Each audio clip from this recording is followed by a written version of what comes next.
state authority process. Once HUD approved it, and then they would approve it, back and forth.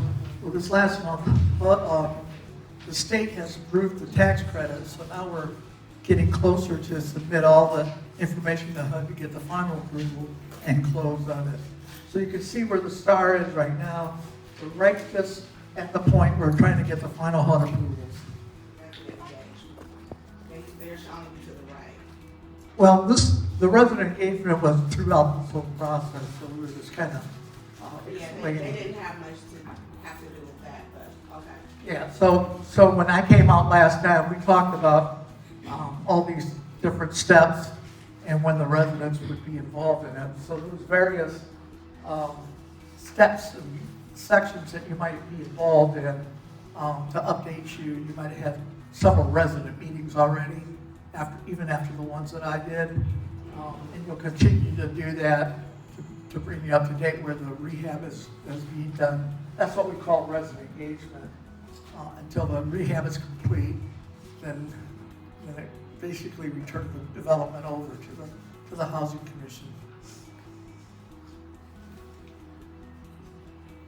This one just kind of shows you the two layers of application approval process that we had to go through. The top one is obtaining the tax credits, the financing. We had to get we have investors that are purchasing the credits. We also have banks that are going to provide long-term loans, and that's what's going to give you the resources. So they have their approval processes as well. So that was the top thing. And then the bottom is the completing the RAD rental assistance demonstration process with HUD. So now that we're at that submit the RAD financing plan, we're at that point now that we can submit the closing documents.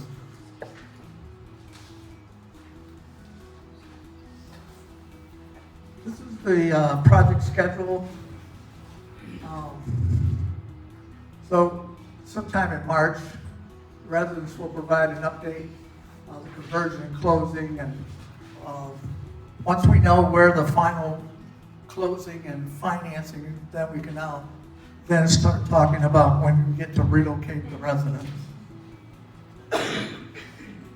So we're expecting March that HUD's going to approve the conversion, and we can close on the financing with the investors and MISTA and HUD. So there's a lot of pieces that go into that. So we anticipate the relocation, depending on what phase you're in, will start somewhere in April, May, and go through May of 27.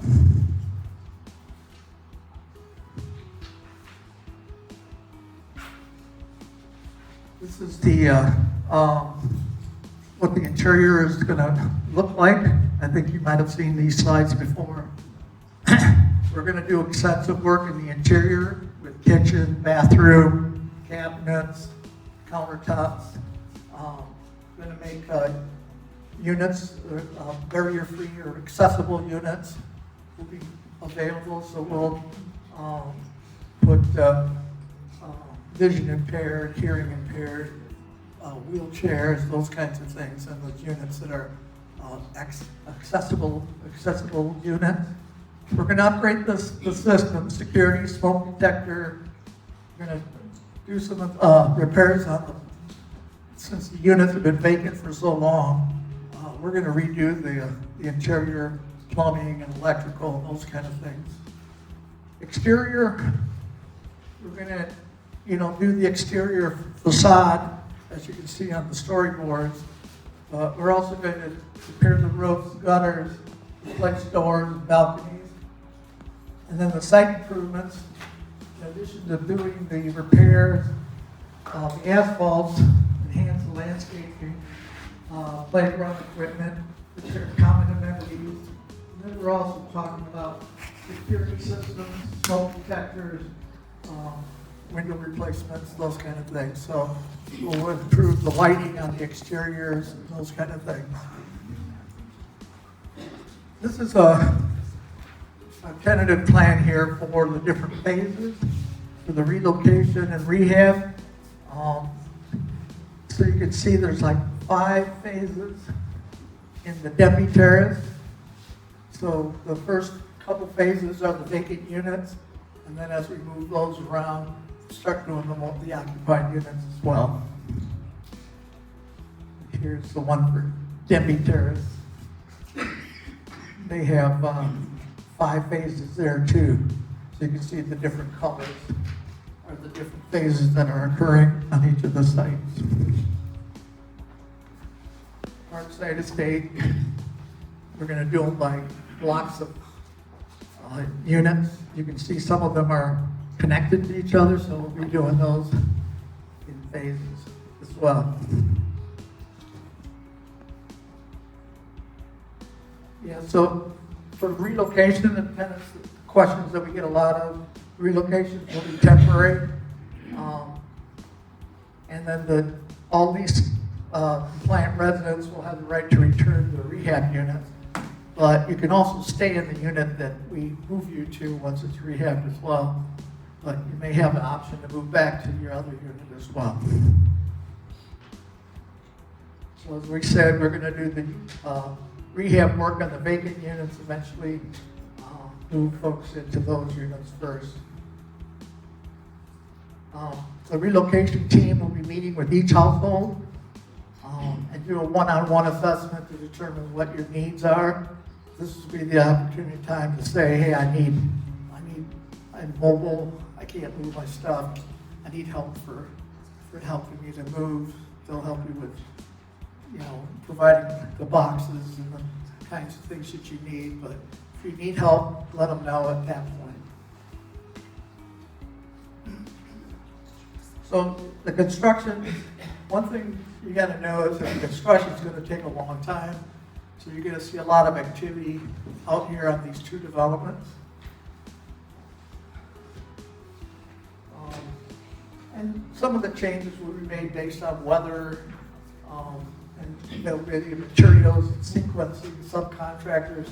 We're hiring a lot of the subcontractors that are local here, but sometimes things happen where they move around and we have to get them out here. But we have to wait for the electrical and the plumber before we do the drywall, those kind of things. So that's what they mean by sequencing, to make sure that it all falls into place.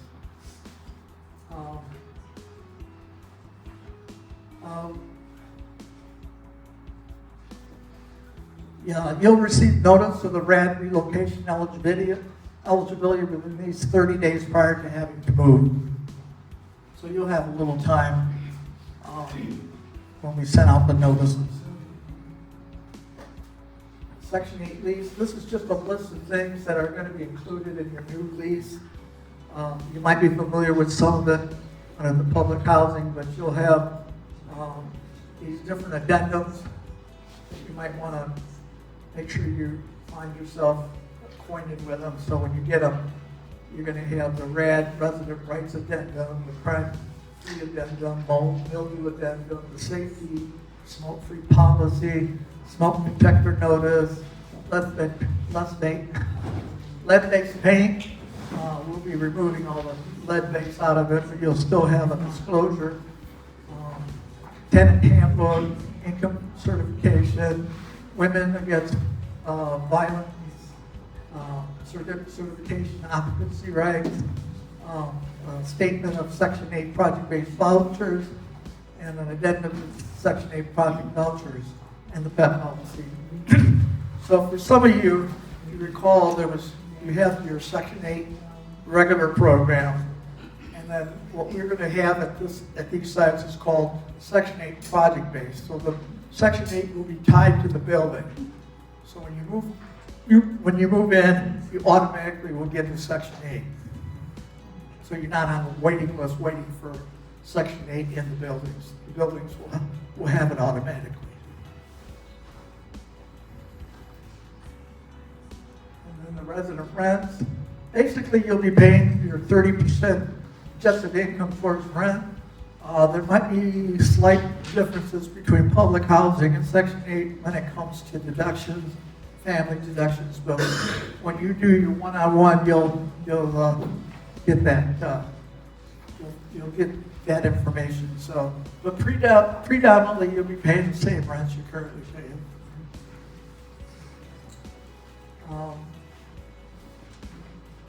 And if you pay a flat rent, not based on income, that rent might change because of Section 8 doesn't have what they call flat rent.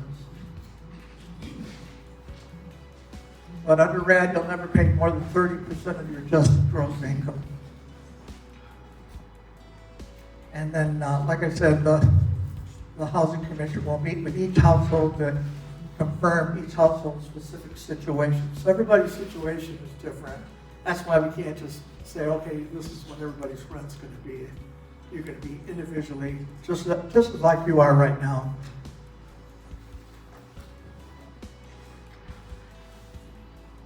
Before we do this, I want to talk a little bit about employment through the Section 3 program that we're going to make outreach to the residents and local contractors as part of the Section 3. So if you're interested in working on the development, let the Housing Commission know. We'll be posting the jobs. And if you need to get certifications or anything specific for a job that you'd like, there's still time to figure out with the Housing Commission opportunities for you to get those certifications or take classes and those kind of things, either through the Envision Center or any of the other sites that the Housing Commission might have training opportunities for you. But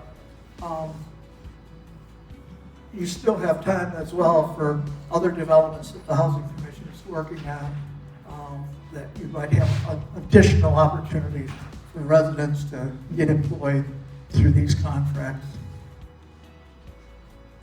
But the resident engagement, these are the different steps that we take to make sure that you have this opportunity. So with that, I think that's the last slide. We can take some questions. Before you take questions, I would like to just say a few words, if you don't mind. Sure. Thank you. How you doing? Good Carlos, right? Yes. I'm Nancy Sanford. Good afternoon, everyone. Those who don't know me, my name is Nancy Sanford. I am Director for HCB, known as Section 8, and Public Housing, Leasing, and Move-ins. You keep hearing the word Section 8, I just want to be clear what that means.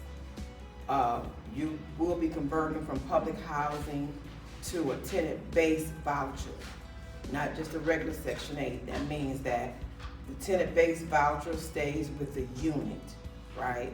That means you have to still reside in Inkster. The Section 8 regular program is a separate waiting list. When that's currently closed, when that opens up, you can apply for that program. I just want to make sure, because I heard this afternoon there was some questions asked about Section 8. I just want to make sure everybody in the room today understands that it's a tenant-based voucher that you're going to, and it's going to be tied with the unit. The second thing, this is a redevelopment meeting, so anything you have other than questions about redevelopment, you have your coordinators here, you have their phone numbers, you can call them on Monday. If you have any issues in your unit, please call the maintenance hotline. This meeting today is strictly for redevelopment, okay? Thank you. All right, I don't even need a microphone. Good afternoon. First, I want to thank you all for coming, because this is very important. This is pertaining to where you live, your life, right? When you're making a family. Something that Carlos said earlier was about you may be able to go back to your original unit. I want to emphasize you're going to be right-sized. So that means whether up or down. If once you signed your last recertification and maybe, you had a child that was on their way out and you're in the 2-bedroom, you'll be right-sized to a 1-bedroom. Okay, I just want to make sure we all understand that. So when the moving truck pulls you up, in front of the right size unit, there's not an issue. So we just want to be clear. That word may kind of got ran over. May, right? Same thing, some of you are underhoused, right? Your family has grown. You know, you updated your lease, because you got to do that. That's what we go off of, not just what you tell us, but your lease. You may need a larger unit, right? So it works both ways. So although you may love your neighbor that you're living next to right now, they may not be your exact neighbor, but we are all neighbors, okay? So I just want to make sure that we're clear on that. The other thing is that you are going to be scheduled to have like one-on-ones with your property coordinator. And at that time is the time to make sure that you have everything up to date, right? So that DTE bill needs to be, what, Ms. Nancy? Okay. In your name, all right? You need to have your work verification. You don't want to turn anyone away, right? But us converting over to RAD is because it's a tax credit program. So the requirements for documentation is more strict. So sometimes people are like, well, I haven't recertified in a year or two. It's not gonna happen anymore, okay? It's very strict. Everything down to the T is needed. No doing documents in Canva. We gotta make sure that this stuff is accurate and legit because it goes directly to the IRS. It's the tax credit. Flip side of that is it allows for the developers and us to have more monies to update your homes, right? We're gonna take care of them. They're gonna look nice. If they don't, I'm personally going to get with the developer and say that don't look right. We don't want that, right? So we're gonna make sure that we take care of the new homes. They're gonna be nice, but I just wanted to be clear on the May in there, okay? All right, I think that was pretty much it. Did I miss anything? Just being in compliance.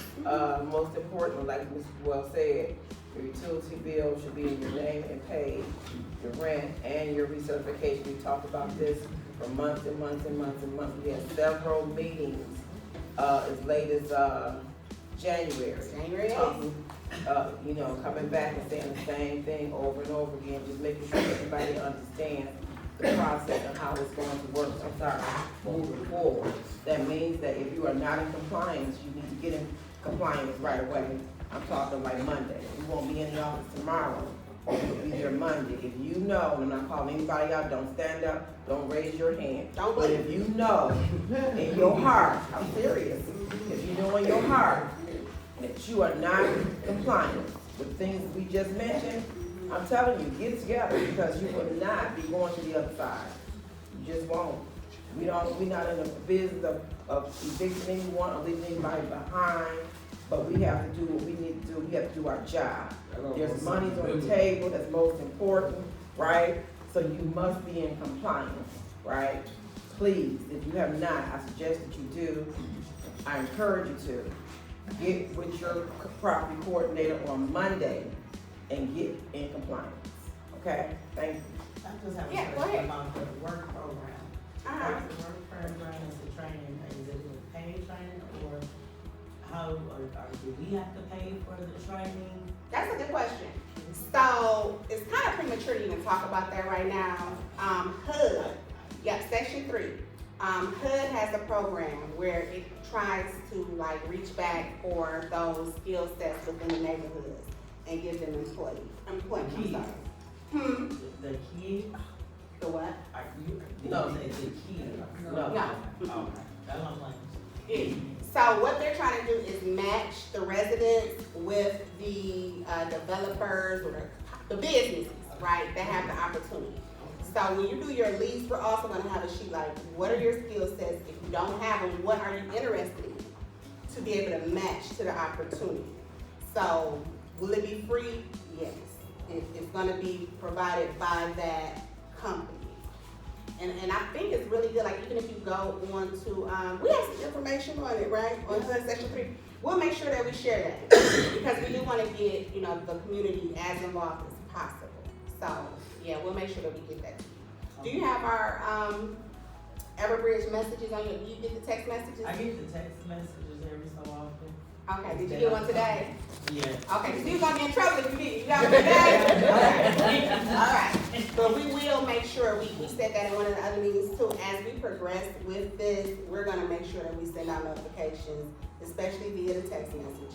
And there will be other sessions, not just here with, the developers for Inkster Housing, but also developers period, because that is global. They're trying to connect the workers with the opportunity. But that's a good question unless you're interested. And it won't just be your typical landscaping, cleaning, that's like the norm. But a whole gist of it though, right? Because some places may have those type of services, right? So it's everything, administrative services, doing paperwork, things like that. Question. Yes. Now you say this work that you're talking about, does any of that work have to do with y'all roofs? Does any of the work have to do with the roofing? Roofing. The roofs will be redone. So if there's an opportunity there, then yes. I have my own company, I just want to put my feet in. Well, you have to make sure that you get signed up though. Yeah, that's right. We're gonna make sure you get with Mr. Walter Cooper.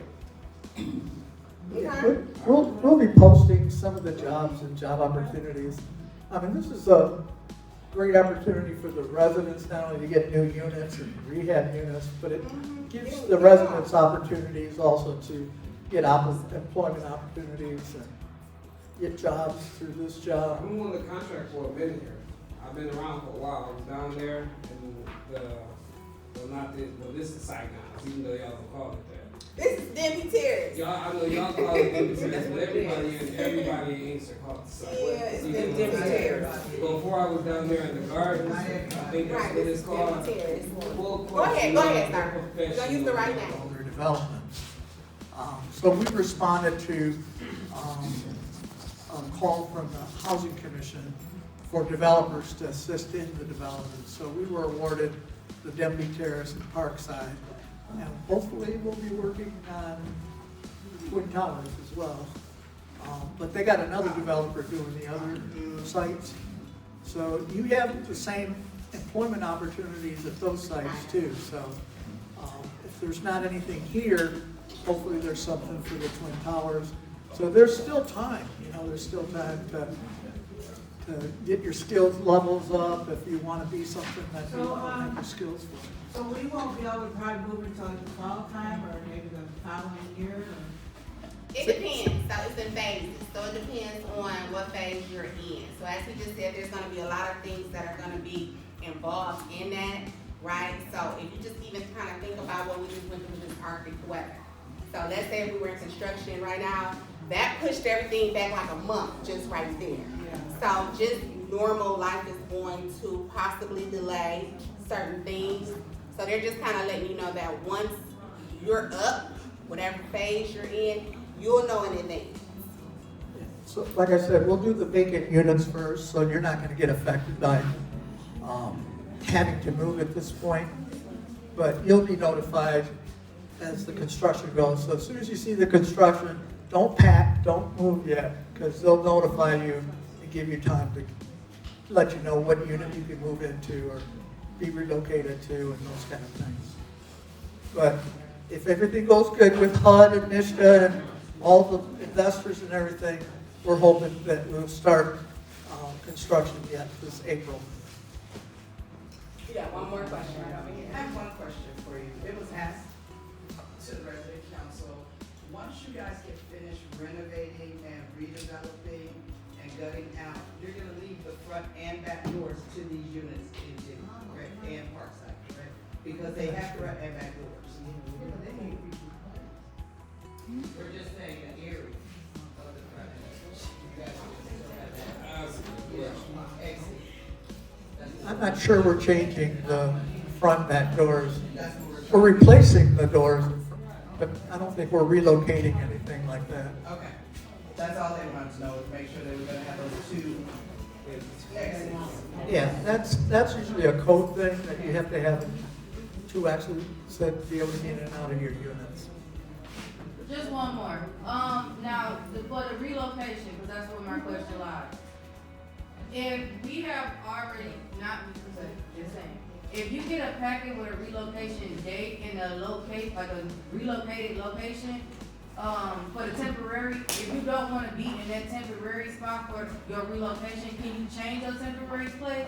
Yeah. Or do you have to just stay in that temporary for the temporary? And she mentioned is if you're, you know, in one of those situations where you had to downsize or increase your unit, you're probably gonna stay in the unit that they assign to you. No, like, okay, so let's say you in Demby Terrace, and you know they're relocating you, but to relocate you to stay in Demby Terrace, they gotta put you in, let's say, like Lamont. No. No. That won't happen. No. So let's say if you're already No, relocated, you're we're gonna not be- going outside unless we ask. No, for it. you're gonna stay in. Hold on, I got it, 1 second, Carla. So if you live in Demby, you will be relocated in Demby into Okay. your right size unit. And what about for the temporary phase? That's the same thing, you're You gonna be still gonna moved. be in okay, cool. Yeah, you won't get moved to another, property. Okay. Yeah, we have enough vacant units to move people around without move you outside of the development. Unless they are overhauled. Question, if, cause a lot of people couldn't come because they didn't wanna bring the kids, so I'm trying to remember some of the questions. They were asking, what did she say? She was asking, I'm talking for other people that couldn't make it because they got so many kids or whatever, engagements they gotta do. If they're currently on other housing commissions waiting lists, like Section-8 or whatever, in another state, city, whatever, how does that play with this new, ownership after Like they said the earlier, 18th? the Section-8 is tied to the building here. If you move to another city or whatever and get vouchers somewhere else, that voucher will stay with the unit. Okay, but I'm just saying it wouldn't interfere with them at another waiting list somewhere else. No. But yeah, And they can break the lease. say your correct. question one more time, just say it as if it was you. I think, okay, I'm trying to remember how she said it. If she's on other waiting lists, like, I don't know, I don't even know if it's in existence, Genesee Housing Commission, and they finally pull her number, but she already signed the new lease, how does that play with her? I mean, does she gotta be stuck here, or can she answer the call in Genesee County? Or can she move? Yeah, can she move? Or can she break her lease? Right. Would she be penalized? It's a possibility she can break a lease, yes. Okay. No, proper notice, yes. Okay. And the terms would be identified in the lease, what that is. Okay. Mhm. Thank you. Remember, everyone who received a notice, we're gonna start calling you in by development to sign a new lease, because you're gonna be converting over from public housing to affordable housing. As Mrs. Wells just spoke, it depends on what that lease says. Our lease says, give us proper notice, and you can move. Okay. Inkster Housing Commission. Give proper notice, and then you can vacate. We have to go, that's a good question, can somebody write that down, take it back, to make certain that that's possible. In the real world, yes, you will be able to give proper notice, because you're going to another program. You can be on as many waiting lists as you choose to. If your name comes to the top of waiting list in Taylor, and you need to give proper notice, Inkster Housing today, give us notice, and then you can vacate. With this new lease, we have to go back and see what it reads about breaking your lease, okay?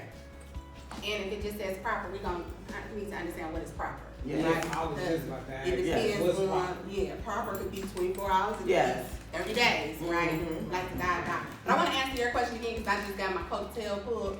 So if you are in Demby, for example, and you have to be a right size because your family has grown, and if we don't have the inventory in Demby, since this is Demby and Parkside redevelopment, then you may be moved to Parkside. The wrong, opposite way. Well, however, Parkside, But it's just temporary though, and you No, come no, back no. to Demby, or? no, it's to match your household size. So if you're in right size and you're in Parkside only goes up to 3 bedrooms. So if you have more people in your house than bedrooms, then you will have to probably be moved to Demby. That's the only time you will be moved to a different development. Okay, but if But it's still on with the, this, if it's on the paperwork that say like you move, let's say, like you said, to Parkside, can I change it to say I wanna be in Demby? If the room accommodation is the size that I need? So in Denby. Let's talk about it offline, because I'm getting a little confused. I think that's a question you could do Yeah, one-on-one one-on-one, that's what I'm saying. to get your Understand what specific you are. answer, because you're gonna have a, But you might need one bedroom, because you asked a lot of questions. Let me see. Oh, no, I'm telling you three. No, I'm just Now, the one thing is, we gotta make sure that you're compliant for the tax credits and the Section 8. So all this moving around that you're talking about, we gotta make sure it doesn't affect negatively the tax credits as Okay. well. So one-on-one, they can kind of get your situation and answer those questions a lot better than in a meeting like this. And I want to do a full disclaimer, this is new to the Inkster Housing Commission team, right? So we have the experts coming in and they've done this before, they know what is accepted for the tax credit, right? Because some have to have the different type of levels that you have to meet. So we're in good hands, but that's why we're saying like just one-on-one to see what your personal situation may be. Okay. Because it's still based on inventory as well, right? So you just want to make sure you're eligible, if that makes sense. Okay, then I just have one more question. As far as the leases go, now I know y'all keep saying we're gonna change the leases because we changing the project and stuff like that. Now, when we sign the lease here, like you said, it's based off of our income or whatever the situation may be at hand. So therefore, our rent was based off of that. Now, when we sign this new lease with a new company, do we have to go through all of that again, based off the rent, pay deposit, all that stuff? The only thing that we know I'm saying is not the, the- not the deposit. No. Okay, so it's just the rent and then go from there, like, do we have to redo the first month rent, stuff like that? Or does it just kick in and then that following month is when we go for our rent payment? You'll get all that information when you have your one-on-one, but just to let you know, you don't have to go through the, security deposit. No. Okay. You Your know, rent should pretty much stay the same. If you report the correct income, your rent should still stay the same because we only use 30%. Okay. Same with we do public housing. Okay, thank you. Unless it changed since the last time. Just a question, you guys, I think you touched on it in the beginning, but I kind of stepped out a little bit. So you're saying because Section 8 is unit specific, the residents can also be on the regular Section 8, like wait list? Yes. That would impact the. Yes. Yeah, Okay. because it's separate. Yeah, because it's a difference. Tenant base and the regular Section 8 is different. Tenant base is tenant base where the unit resides. Right. So you It's all. it's a project-based voucher. Project based, right. So that means that when you convert over to affordable housing, you will be project based. That means that voucher goes with the unit. If you decide, if we move you tomorrow to project based and you decide Monday, you no longer wanna be Inkster Housing, you wanna move, then I would say thank you, have a good life, I wish you well, but you're no longer on our program. Cause that unit stays, that voucher stays with that unit. But the regular, Section 8 is what I also manage. That's just people that live anywhere in Wayne County as far as Ypsilanti. That's a regular voucher. You guys don't have that. You'll have a project-based voucher. You have a brand new unit, it's project-based, it's based on your income, and it resides, the subsidy resides, stays with the unit. Thank you. Yes. So okay, so like with the project-based voucher, like we'll be paying 30% of our income and the governor will pay like 60%? Same way. Or is Yeah. it, okay, It'll be processed the same way you're paying right now. all right. Yes. Any other questions?